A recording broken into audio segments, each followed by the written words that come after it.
साथियों, निर्मला कहानी का 23वें भाग में सियाराम घर से चला गया है एक साधु के साथ। अब ये साधु है या कोई व्याघ्र है या दुष्ट व्यक्ति है, कोई नहीं जानता। तो इसके आगे मुंशी जी और निर्मला पर क्या गुजरी है आगे को सुनेंगे। तो सुनिए 23वां भाग। मुंशी जी 5 बजे कचहरी से लौटे और अंदर जाकर चारपाई पर गिर पड़े। बुढ़ापे की देह, उस पर आज सारा दिन भोजन नहीं मिला, मुंह सूख गया। निर्मला समझ गई आज दिन खाली गया। निर्मला ने पूछा, आज कुछ नहीं मिला? मुंशी जी, सारा दिन दौड़ते गुजरा पर हाथ कुछ नहीं लगा। निर्मला, फौजदारी वाले मामले में क्या हुआ? मुंशी जी, मेरे मुवक्किल को सजा हो गई। निर्मला, पंडित वाले मुकदमे में? पंडित जी पर डिग्री हो गई।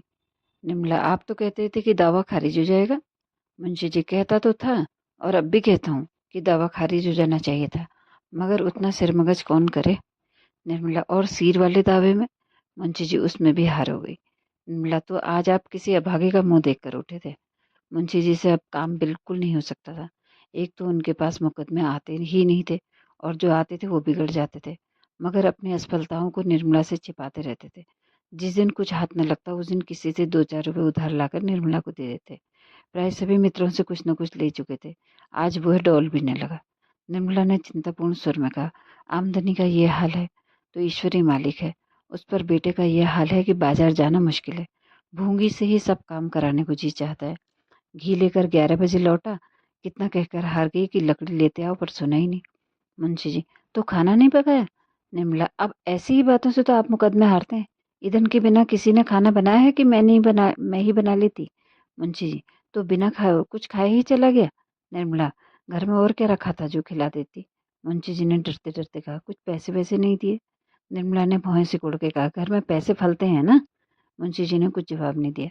जरा देर तो प्रतीक्षा करते रही कि शायद जलपान के लिए कुछ मिलेगा, लेकिन जब निर्मला ने पानी मंगवाया तो बेचारे निराश होकर बाहर चले गए। सियाराम के कष्ट का अनुमान करके उनका चित्त चंचल हो उठा। सारा दिन गुजर गया, बेचारे ने अभी तक कुछ नहीं खाया, कमरे में पड़ा होगा। एक बार भूंगी से ही लकड़ी मंगा ली जाती तो ऐसा क्या नुकसान हो जाता। ऐसी किफायत भी किस काम की कि घर के आदमी भूखे रह जाएं। अपना संदूकचा खोलकर टटोलने लगे कि शायद 2-4 आने पैसे मिल जाएं। उसके अंदर के सारे कागजात निकाल डाले। एक एक खाना देखा पर कुछ नहीं मिला। अगर निर्मला के संदूक में पैसे न फलते थे तो इस संदूकचे में शायद इसके फूल भी नहीं लगते हों। लेकिन संयोग ही कहिए कि कागजों को झाड़ते हुए चवन्नी गिर पड़ी। मारे हर्ष के मुंशी जी उछल पड़े। बड़ी बड़ी रकमें इससे पहले कमा चुके थे, पर ये चवन्नी पाकर इस समय उन्हें जितना आह्लाद हुआ उतना पहले कभी नहीं हुआ था। चवन्नी हाथ में लिए हुए सियाराम के कमरे के सामने आके पुकारा। कोई जवाब नहीं मिला। तब कमरे में आकर देखा, सियाराम का कहीं पता नहीं। क्या अभी स्कूल से नहीं लौटे? मन में ये प्रश्न उठते ही मुंशी जी ने अंदर जाकर भूंगी से पूछा, मालूम हुआ कि स्कूल से तो लौट आए थे? मुंशी जी ने पूछा, कुछ पानी पिया है? भूंगी ने जवाब नहीं दिया, नाक से कोड़कर मुंह फेरते हुए चली गई। मुंशी जी आहिस्ता आहिस्ता आकर अपने कमरे में बैठ गए। आज पहली बार उन्हें निर्मला पर क्रोध आया, लेकिन एक क्षण में क्रोध का आघात अपने ऊपर होने लगा। उस अंधेरे कमरे में फर्श पर लेटे हुए वो अपने पुत्र की ओर इतना उदासीन हो जाने पर धिक्कारने लगे। दिन भर के थके थे, थोड़ी देर में नींद आ गई। भूंगी ने आकर पुकारा, बाबूजी रसोई तैयार है। भूंगी मुंशी जी चौंक कर उठ बैठे। कमरे में लैंप जल रहा था। मुंशी जी, क्या बज गया भूंगी? मुझे नींद आ रही थी। भूंगी, कोतवाल के घंटे में तो 9 बज गए हैं और हम नहीं जानत। मुंशी जी, सिया बाबू आ गए? भूंगी, आए होंगे तो घर ही में होंगे। मुंशी जी ने झुंझला के पूछा, आए कि नहीं? और तूने जाने क्या जवाब दे रही है? मैं पूछ रहा हूँ, आए कि नहीं? भूंगी, मैंने तो नहीं देखा, झूठ कैसे कह दूं? मुंशी जी फिर लेट गए। बोले, उनको आ जाने दे, तब चलता हूँ।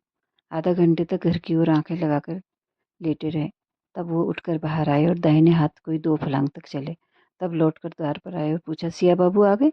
अंदर से आवाज आई, अभी नहीं। मुंशी जी फिर बाईं ओर चले और गली के नुक्कड़ तक आ गए। सियाराम कहीं दिखाई न दिया। वहां से फिर घर आए और द्वार पर खड़े होकर पूछा, सिया बाबू आ गए? अंदर से आवाज आई, नहीं। कोतवाली के घंटे में 10 बजने लगे। मुंशी जी बड़े वेग से कंपनी बाग की तरफ चले। सोचने लगे शायद वहां घूमने गया हो और घास पर लेटे लेटे नींद आ गई हो। बाग में पहुंचकर उन्होंने हर एक बेंच को देखा, चारों तरफ घूमे। बहुत से आदमी घास पर पड़े हुए थे, पर सियाराम का नामो निशान नहीं था। उन्होंने सियाराम का नाम लेकर जोर से पुकारा, पर कहीं से आवाज नहीं आई। ख्याल आया शायद स्कूल में कोई तमाशा हो रहा हो। स्कूल 1 मील से कुछ ज़्यादा ही था। वो स्कूल की तरफ चले, पर आधे रास्ते से ही लौट पड़े। बाज़ार बंद हो गया था। स्कूल में इतनी रात तमाशा नहीं हो सकता था। अब की उन्हें आशा हो रही थी कि सिया शायद लौट आया होगा। द्वार पर आकर उन्होंने पुकारा, सिया बाबू आ गए? किवाड़ बंद थे, कोई आवाज़ नहीं आई। फिर जोर से पुकारा। भूंगी किवाड़ खोल कर बोली, अभी तो नहीं आए। मुंशी जी ने धीरे से भूंगी को अपने पास बुलाया और करुण स्वर में बोले, तू तो घर की सब बातें जानती है, बता आज क्या हुआ था। भूंगी, बाबूजी झूठ नहीं बोलूंगी, मालकिन छोड़ा देंगी और क्या। दूसरे का लड़का इस तरह नहीं रखा जाता। जहाँ कोई काम हुआ बस बाजार भेज दिया। दिन भर बाजार दौड़ते दौड़ते बीतता। आज लकड़ी लाने नहीं गए तो चूल्हा ही नहीं जला। कहो तो मुंह फुलाए। जब आप ही नहीं देखते तो दूसरा कौन देखेगा। चलिए भोजन कर लीजिए, बहू जी कब से बैठी हैं।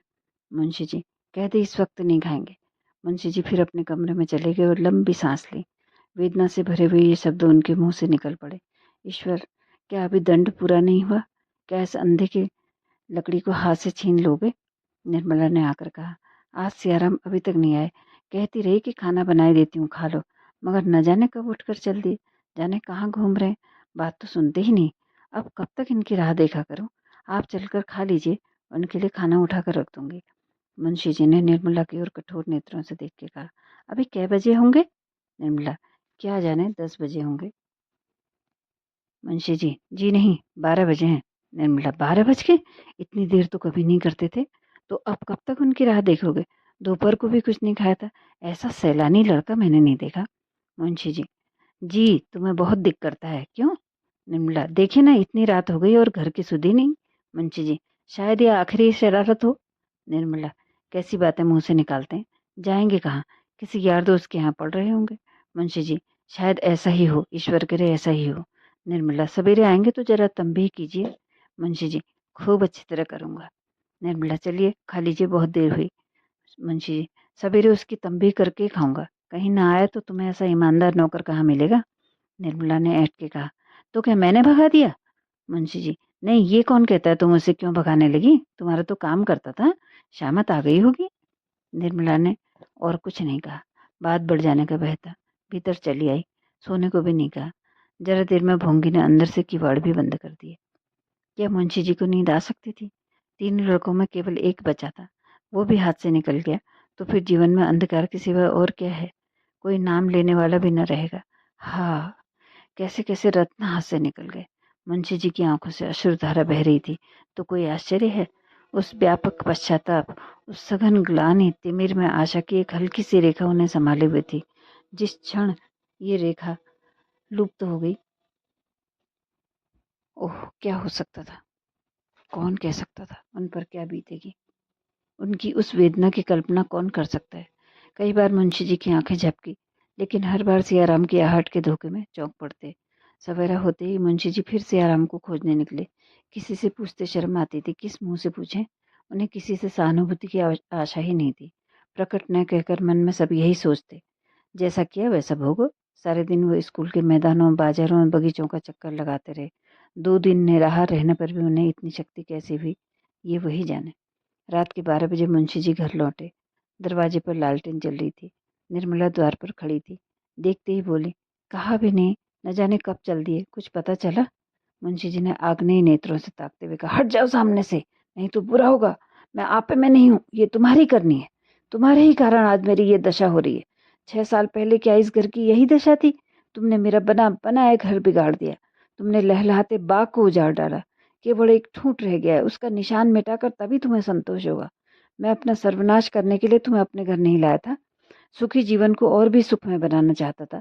ये उसी का प्रायश्चित है। जो लड़के पान की तरह फेरे जाते थे, उन्हें मेरे जीते जी तुमने चाकर समझ लिया, और मैं आंखों से सब कुछ देखते हुए भी अंधा बना रहा। जाओ, मेरे लिए थोड़ी सी संख्या भेज दो, बस यही कसर रह गई है, और वो भी पूरी हो जाए। निर्मला ने रोते हुए कहा, मैं तो अभागिन हूँ, आप कहेंगे तभी जानूंगी। न जाने ईश्वर ने मुझे क्यों जन्म दिया, मगर ये आप कैसे समझ लिया आपने कि सियाराम आएंगे ही नहीं। मुंशी जी ने अपने कमरे की ओर जाते हुए कहा, जलाओ मत, जाकर खुशियां मनाओ, तुम्हारी मनोकामना पूरी हो गई है। साथियों, 24वां भाग भी छोटा सा है, तो इसको इसी वीडियो में पूरा कर लेते हैं। निर्मला सारी रात रोती रही। इतना कलंक, उसने जिया को गहने ले जाते देखने पर भी मुंह खोलने का साहस नहीं किया, इसलिए कि लोग समझेंगे कि वो मिथ्या दोषारोपण करके लड़के से बैर साध रही है। आज उसके मौन रहने पर उसे अभागिन ठहराया जा रहा है। यदि वो जियाराम को उसी क्षण रोक देती और जियाराम लज्जावश कहीं भाग जाता तो क्या ये अपराध उसके सिर नहीं मढ़ा जाता? सियाराम ही के साथ उसने कौन सा दुर्व्यवहार किया था? वो तो कुछ बचत करने के ही विचार से सियाराम से सौदा मंगाया करती थी। क्या वो बचत करके अपने लिए गहने गड़वाना चाहती थी? जब आमदनी का ये हाल हो रहा था तो पैसे पैसे पर निगाह रखने के सिवाय कुछ जमा करने का उसके पास और क्या साधन था? जवानों की जिंदगी का क्या तो कोई भरोसा नहीं, बूढ़ों की जिंदगी का क्या ठिकाना? बच्ची के विवाह के लिए वह किसके सामने हाथ फैलाती? बच्ची का भार कुछ उसी पर तो नहीं था। वो केवल पति की सुविधा ही के लिए कुछ बटोरने का प्रयत्न कर रही थी। पति की ही क्यों, सियाराम ही तो पिता के बाद घर का स्वामी होता। बहन की विवाह करने का भार क्या उसके सिर पर नहीं पड़ता? निर्मला सारी कर्तव्य पति और पुत्र का संकट मोचन करने के लिए ही कर रही थी।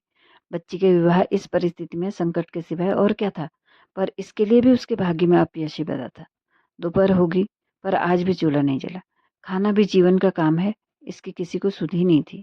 मुंशी जी बाहर बेजान पड़े थे और निर्मला भीतर। बच्ची कभी भीतर जाती कभी बाहर, कोई उससे बोलने वाला नहीं था। बार बार सियाराम के कमरे के द्वार पर जाकर खड़ी होती और बैया बैया पुकारती और बैया जवाब ही नहीं देता। संध्या समय मुंशी जी आकर निर्मला से बोले, तुम्हारे पास कुछ रुपए हैं? निर्मला ने चौंक कर पूछा, क्या कीजिएगा?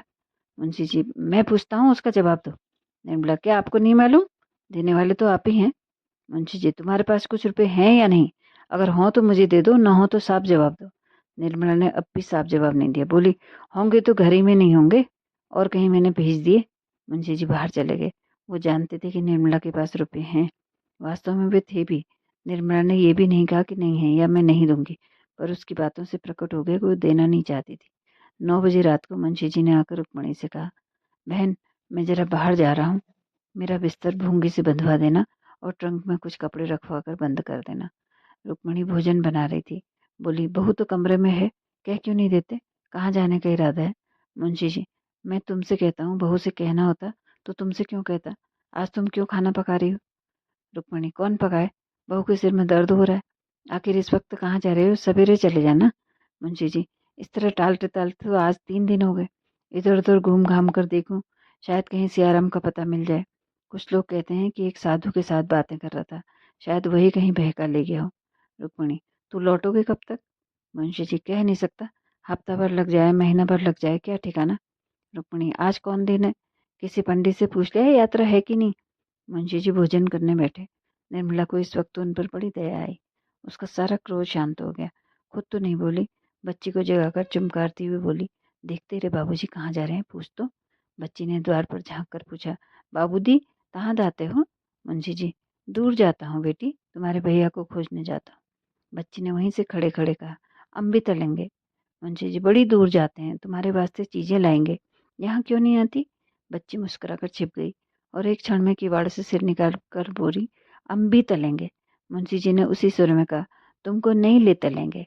बच्ची, हमको क्यों नहीं ले तलोगे? मुंशी जी, तुम तो हमारे पास आती ही नहीं हो। लड़की थमकती हुई आकर पिता की गोद में बैठ गई। थोड़ी देर के लिए मुंशी जी उसकी बाल क्रीड़ा में अपनी अंतर्वेदना भूल गए। भोजन करके मुंशी जी बाहर चले गए। निर्मला खड़ी ताकती रही। कहना चाहती थी, व्यर्थ जा रहे हो, पर कह नहीं सकती थी।